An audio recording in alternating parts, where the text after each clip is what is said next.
तो चैप्टर 3 के जो एमसीक्यूज हैं उसको अपन देखते हैं, जो इम्पोर्टेंट है, एग्जाम में आ सकते हैं। ये ऐसे एमसीक्यूज है कि आपको शॉर्ट नोट्स की जरूरत नहीं, इसको भी अगर आप अच्छे से पढ़ लिए तो दोनों काम आता ही है। तो which of the following statement best describe a forward contract. ठीक है,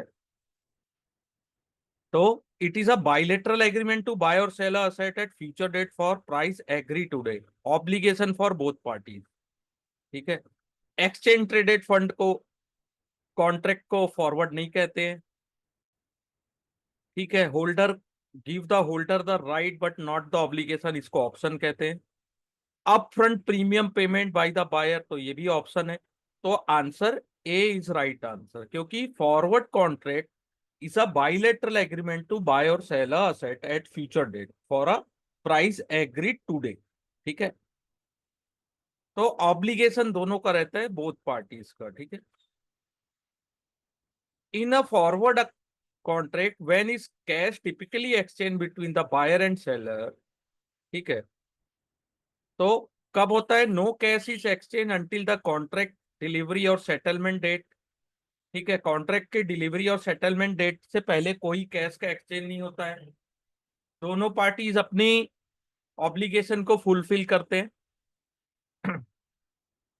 लिमिटेशन क्या होता है? What which of the following is the major limitation of forward contract? तो इसमें high counter party default risk due to absence of clearing house. तो सबसे ज्यादा काउंटर पार्टी रिस्क होता है इसमें। ठीक है, कि कोई भी डिफॉल्ट कर सकता है, क्रेडिट डिफॉल्ट हो सकता है। यहां तक समझ आ रहा है सर? कोई भी क्वेश्चन होगा तो आप पूछिएगा। Why is the often difficult for a party to exit or unwind a forward contract position before maturity? क्योंकि फॉरवर्ड कॉन्ट्रैक्ट्स टेलर मेड होते हैं, एक्सचेंज में ट्रेड नहीं होते हैं। तो दूसरी पार्टीज को टेक ओवर करना, take over the contract is difficult, क्योंकि दोनों पार्टी मिलकर डिसीजन लेते हैं। तो आप अपने कॉन्ट्रैक्ट को किसी दूसरे पार्टीज को सेल नहीं कर सकते। कौन सा रिस्क सबसे ज्यादा रहता है? Which is the higher for forward contract compare to future? तो काउंटर पार्टी या क्रेडिट डिफॉल्ट रिस्क सबसे हाई होता है फॉरवर्ड कॉन्ट्रैक्ट में। All of the following are difference between forward and future except. तो which of the following is the difference between forward and future? तो forward are tailor made, future are exchange traded, future contract are back by clearing house. ठीक है, greater reducing default risk, forward have direct counter party risk. ठीक है, forward contract are customise in term of asset, quantity and delivery. ठीक है, where future contract standard होते हैं। ठीक है, फॉरवर्ड कॉन्ट्रैक्ट कस्टमाइज होते हैं, future contract are standards. D both forward and future contract required no upfront payment for the full notional value. तो future में अपने को मार्जिन पेड करना पड़ता है, तो D is the right answer. A trader want to customize contract with a non-standard quantity and delivery date और for a underlying asset, तो वो क्या करता है? फॉरवर्ड कॉन्ट्रैक्ट चूज करता है। ठीक है, नॉन स्टैंडर्ड और कस्टमाइज रहता है उसके according. Which of the following is not a character of future contract? Standard they, तो ए है स्टैंडर्ड कॉन्ट्रैक्ट होते हैं, traded on regulated exchange, both parties are required to post margin and settle gain and loss daily, तो ये दोनों right है। Contract का term, size, expiry are set by exchange rather than negotiated between parties. ठीक है, तो ये तीन तो राइट है। डी देख लेते हैं, they are private illiquid agreement. तो और टेलर मेड होता है? नो, फ्यूचर टेलर मेड नहीं होता, स्टैंडर्ड कॉन्ट्रैक्ट होते हैं। Future contract were created primary to overcome which limitation of forward contract? Future contract को क्यों क्रिएट किया गया है? तो सबसे बड़ी प्रॉब्लम क्या है फॉरवर्ड कॉन्ट्रैक्ट में? Lack of liquidity and counter party default risk in forward contract. तो answer A is right answer. Which one of these term in a future contract is not decided by exchange or instead determined by market participant? तो ऐसे कौन से term and condition है जिसको exchange नहीं decide करता है? तो आंसर इज ए, प्राइस को एक्सचेंज डिसाइड नहीं करता है, मार्केट पार्टिसिपेंट डिसाइड करते हैं। ठीक है, बाकी जितनी भी चीजें हैं, asset quality, quantity, expiry date, delivery month, counter size, contract size, सब ये सब चीजें एक्सचेंज डिसाइड करता है। Exchange specific contract specification for future contract typically include all of them जैसे unit of trading, tick size, delivery और final settlement, term and date, initial margin, amount required for each other। ठीक है, तो initial margin amount जो है वो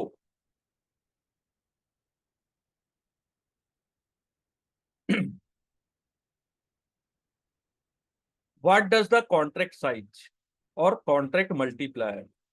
contract size का मतलब है कि कितनी क्वांटिटी में, the quantity of underlying asset represent by the one future contract, कि एक फ्यूचर कॉन्ट्रैक्ट में कितनी क्वांटिटी हो सकती है। तो उसको कौन डिसाइड करता है? उसको बोलते हैं कॉन्ट्रैक्ट साइज या कॉन्ट्रैक्ट मल्टीप्लायर, कि एक फ्यूचर कॉन्ट्रैक्ट लेने में आपको एक लॉट में कितने शेयर्स मिल रहे हैं। ठीक है, वो होता है कॉन्ट्रैक्ट का size. Okay, in the context of future contract, tick size is, tick size क्या होता है? Minimum allowable price movement of the future contract, तो इसको बोलते हैं टिक साइज। तो आंसर इज ए। ठीक है, minimum price movement allow on off future contract. ठीक है, NSC in India, how many serial monthly index future contract? तो 3 मंथली होते हैं, current, next and far month. 3 monthly contract available होते हैं सीरियली। इंडेक्स फ्यूचर कॉन्ट्रैक्ट और NSC generally expire on last Thursday of contract month. ठीक है, अगर holiday है तो आपका वेडनेसडे को होगा। ठीक है, फ्यूचर कॉन्ट्रैक्ट के क्या लिमिटेशंस है? A limited set of available expiry date, standard term which में रिड्यूस फ्लेक्सिबिलिटी फॉर ट्रेडर। ठीक है, ये सबसे बड़ा रीजन होता है, लिमिटेशन होता है। Future contract incurs certain additional cost or complexity relative to forward. One such drawback of future is high administrative और ट्रांजेक्शन कॉस्ट बहुत ज्यादा होता है। ठीक है, due to daily mark to market settlement and margin. ठीक है, which statement about future contract is true? तो फ्यूचर स्टैंडर्ड का होता है, एक्सचेंज ट्रेडेड होता है, एक्सचेंज ट्रेडेड फॉरवर्ड कॉन्ट्रैक्ट होता है, क्लीयरिंग हाउस होती है, मार्जिन रिक्वायर होता है दोनों पार्टीज के लिए। ठीक है, बाकी के पॉइंट देख लीजिए। Future are private agreement, no. Sell only seller of future contract है, obligation at expiry, no. Future contract carry greater default risk, no. ठीक है, तो ये सब चीजें नहीं है। Cost of carry in the context of future pricing refer to the net cost of holding the underlying asset until future expiry, including finance, storage minus any income। ठीक है, इसको कॉस्ट ऑफ कैरी बोलते हैं। ठीक है, all else being equal, no dividend or other, how does theoretical future price of asset related to current spot price? ठीक है, तो future price will be higher than the spot price by approximately the financing cost over the future. तो financing cost के कारण future price और spot price में जो difference होता है, हमेशा फ्यूचर प्राइस इसीलिए हाई होता है क्योंकि फाइनेंसिंग कॉस्ट भी उसमें इंक्लूडेड होते हैं। ठीक है, अगर उसमें कोई डिविडेंड या अदर कॉस्ट को नहीं जोड़ा जाए तो, अगर इफ अ स्टॉक पे नो डिविडेंड और नो स्टोरेज कॉस्ट, ठीक है, अगर कोई स्टॉक डिविडेंड पेड नहीं कर रहा है, उसका कोई स्टोरेज कॉस्ट नहीं है, तो fair future price for a given maturity is primarily determined by risk free interest rate. for the period. Okay. How does a cash dividend on stock underlying a future contract affect the future price? The future price will be lower than it would be without the dividend, because the dividend yield reduce the net cost of carry. ठीक है, 22। ऐसे ही हमारे पास 100 questions हैं। आपको कोई question है sir? Sunil sir.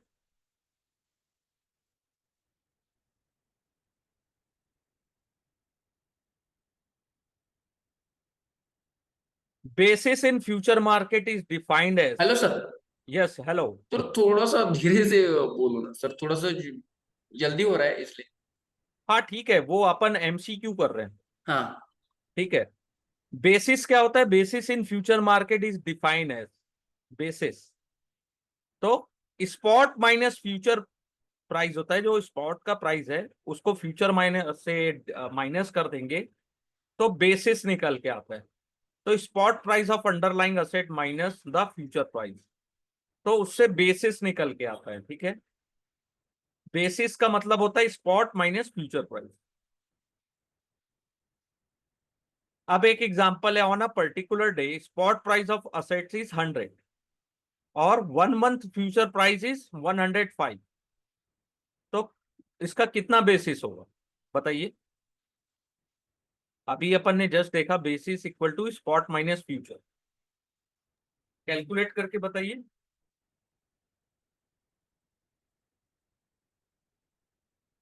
Spot price 100 है, future हाँ 105 है। तो +5 आता है बी।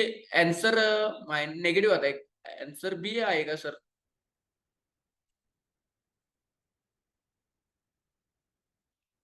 ऊपर इसका फॉर्मूला भी लिखा है, basis equal to spot minus future.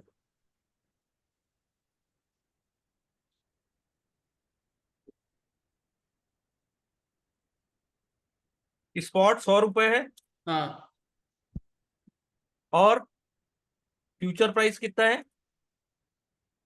105। तो 5। हाँ -5 होगा ना। हाँ, यस यस तो बराबर। इसको बोलेंगे फ्यूचर इज अबव स्पॉट, तो कॉन्टेंगो सिचुएशन है ये। ठीक है। ओके। अगर what happen to basis spot minus future as future contract approach its expiry date. ठीक है। तो क्या होता है? बेसिस क्या हो जाता है एक्सपायरी वाले दिन में? 0 होता है। हाँ, जीरो होता है। It tend to move zero, क्योंकि फ्यूचर और स्पॉट प्राइस का जो डिफरेंस है वो खत्म हो जाता है, हाँ। और जो भी एक्सपायरी होती है वो स्पॉट प्राइस या कैश मार्केट के प्राइस में होती है। ठीक है। The difference in a basis between a 2 month future and a 1 month future on the same asset should theoretically equal to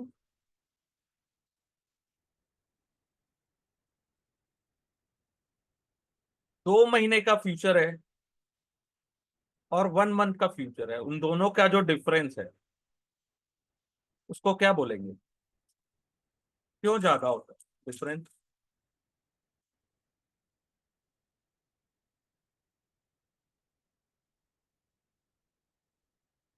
बताइए, सोचिए थोड़ा सा।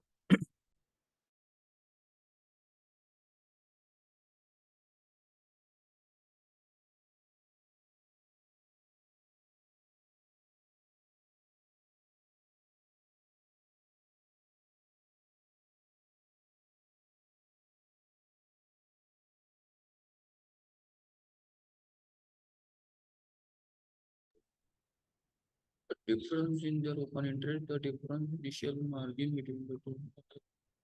सर इसका आंसर तो ए नहीं, आएगा। आंसर तो ए है, ठीक है, लेकिन क्यों?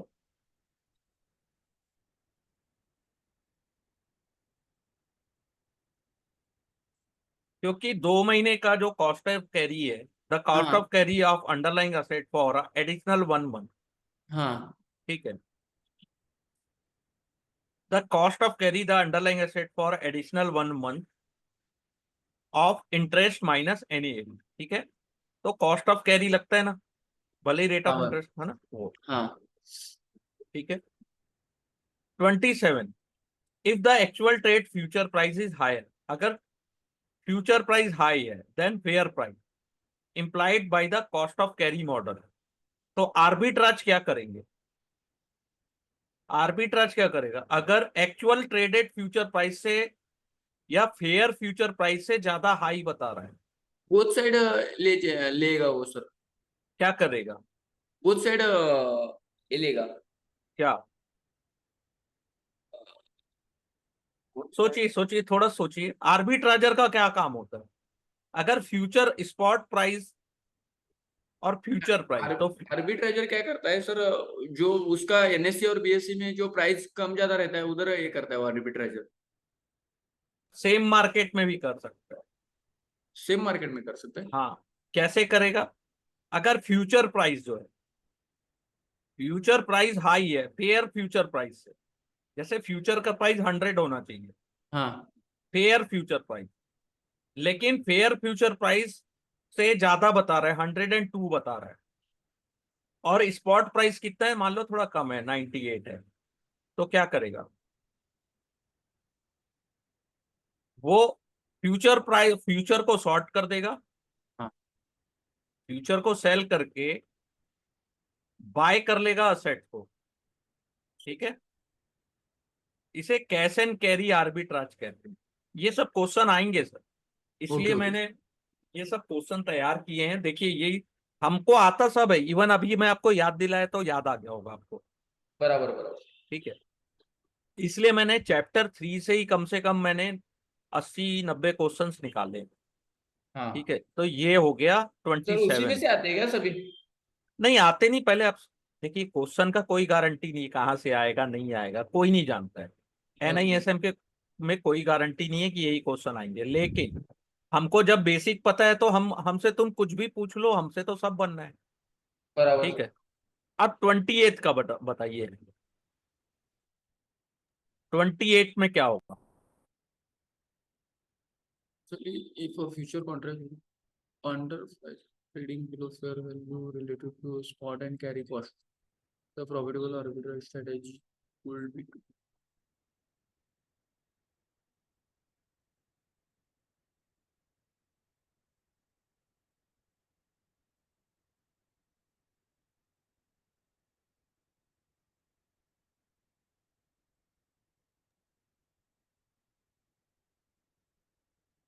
अगर फ्यूचर प्राइस कॉन्ट्रैक्ट का प्राइस जो है अंडर प्राइस बता रहा है, फेयर हाँ वैल्यू से कम बता रहा है, कम बता रहे।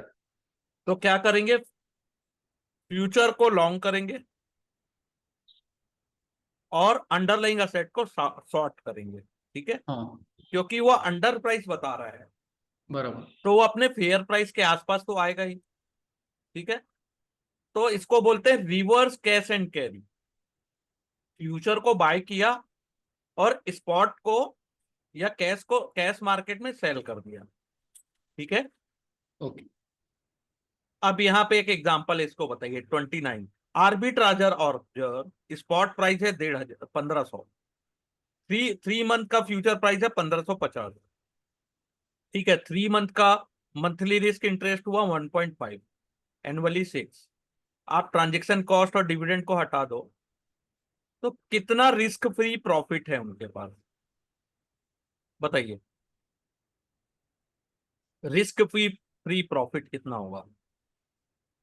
सोचिए आराम से, ये कैलकुलेशन यहाँ दिया हुआ है, आंसर भी मैंने नीचे में ही देके रखा है, लेकिन इसको समझिए।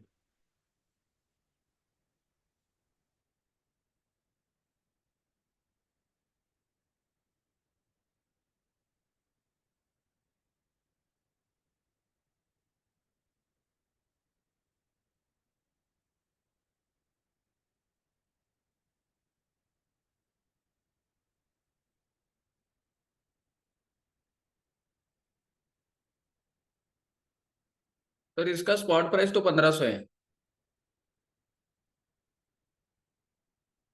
हेलो। ठीक है। स्पॉट प्राइस 1500 है और 3 मंथ फ्यूचर प्राइस 1550।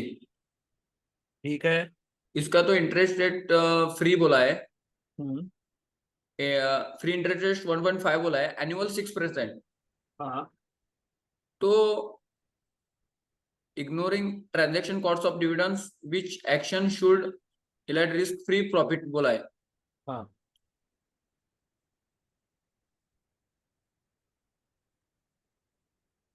तो इसका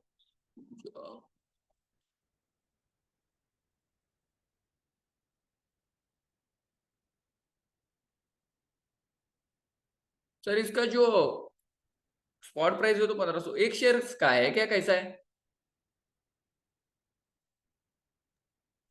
हेलो. देखिए स्पॉट प्राइस है 1500, हाँ. आप ठीक है उसका अगर कैलकुलेट करेंगे तो उसका जो थ्योरेटिकल फेयर फ्यूचर प्राइस है वो 1522 से 1534 के बीच आ रहा है। ठीक है, यानी हाँ. कि जो आपका फ्यूचर का जो स्टॉक है, फ्यूचर प्राइस है वो ओवर प्राइस है। हाँ. तो अपन क्या करेंगे, बाय करेंगे शेयर्स कैश में और साइमल्टेनियसली फ्यूचर कॉन्ट्रैक्ट को सेल कर देंगे। ठीक है, फ्यूचर कॉन्ट्रैक्ट को सेल करेंगे और कैश में उस शेयर को बाय कर लेंगे। Okay okay. ठीक है, इसको बोलते हैं रिवर्स कैश एंड कैरी। ठीक है sir.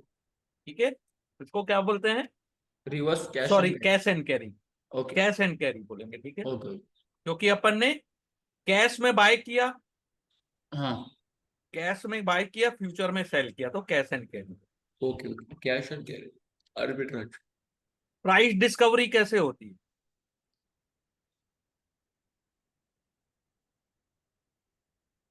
The process by future trading reveals information about expected future spot price.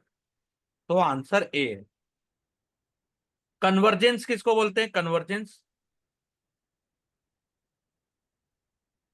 Convergence बताइए। Convergence refer to which phenomenon into future market का जो एक्सप्लेनेशन.